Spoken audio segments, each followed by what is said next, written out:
What it's going to come down to in the first two showdowns politically is who's got the ground game. I mean, these poll numbers are so close, they're within the margin of error. Bernie Sanders has a little bit of a favor in New Hampshire over Clinton. Clinton has a little bit of a favor over Sanders in Iowa, but all very close. So it's going to come down who gets their people out. How motivated are these folks going to be to go into a caucus situation or to come out in cold weather in New Hampshire and have a turnout for for their candidate? They're both raising monies like crazy. If Bernie Sanders did not get the nomination, he'd be the richest loser in modern day politics.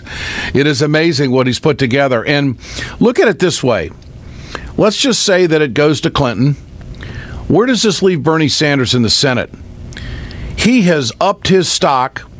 There used to be a time when Bernie Sanders would co-sponsor a bill or author a bill and everybody would run for the hills because he was labeled a socialist. In return, he is now a hit.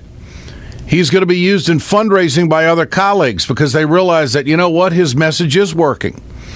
Hillary Clinton, no doubt a political icon, and she has a heck of a machine. But the fact is that who's going to come out and do what in Iowa and New Hampshire to set the tone of this race? For more on this, John Nichols, Washington correspondent of The Nation. John, good to have you with us. Yeah, it's great to be with you. Turnout. Both operations are pretty well entrenched in Iowa and doing everything they can. So what happens? Well, boy, that's the billion-dollar question, isn't it? But here's what we know. There's a lot of evidence over the last few days that the month of December and early January, it turned out to be a pretty good time for Bernie Sanders in Iowa. A lot of evidence that, he fell down in the polls.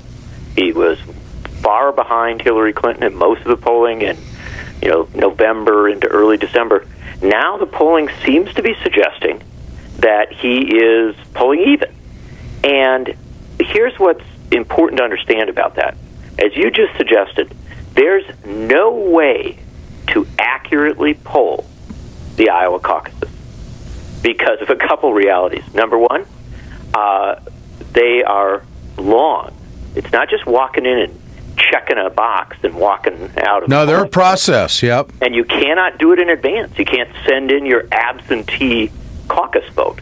And so you got to go out there on a potentially very cold winter night, and factors like weather and all sorts of other things come into play. What we do know is this.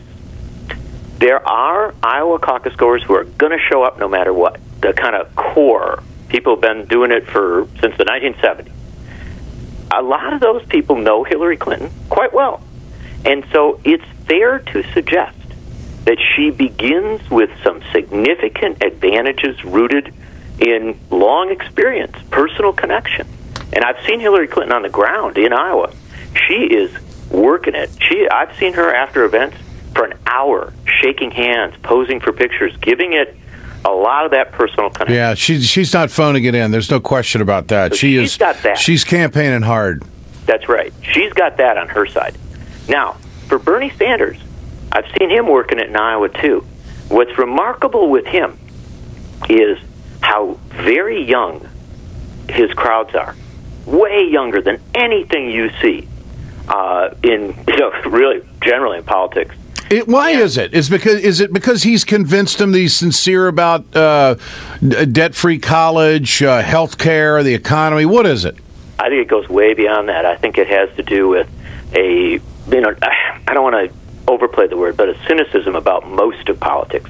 Mm-hmm. I think younger folks have been promised a lot and been disappointed frequently. So he's tapping into the same thing that Trump is tapping in, but at a different method, a different message. But basically the same thing, that the politics of America isn't working for you. But let's do that demographic divide, Ed. Let's say if you're over 50, your cynicism, your frustration may well take you to Trump. Yeah. If you're under 30, it's very different. It takes you to Bernie Sanders because Bernie Sanders offers you a vision of something very different. Mm-hmm. I don't think that word socialism is scaring any of the young people. And so here's the question for Iowa, Ed. Can Bernie Sanders get a lot of very young people to the polls? or to the caucuses, and can he teach them how to do it? Can he make it work? That's not going to be easy. But if he pulls it off, he has some real potential there. I can tell you, Ed, you and I may both be in Iowa for the caucuses. If we are, if we're standing in a parking lot at a caucus, watching people go in, one of the big ones in Des Moines or Dubuque or someplace like that, and we see a lot of people under 40 showing up, we might be able to start making predictions right then. That's the key. Who shows up? Who shows up? How they show up? Both ground games are pretty similar as far as staff, as far as paid help. And this is maybe the most intense it's ever been in Iowa for the Democrats.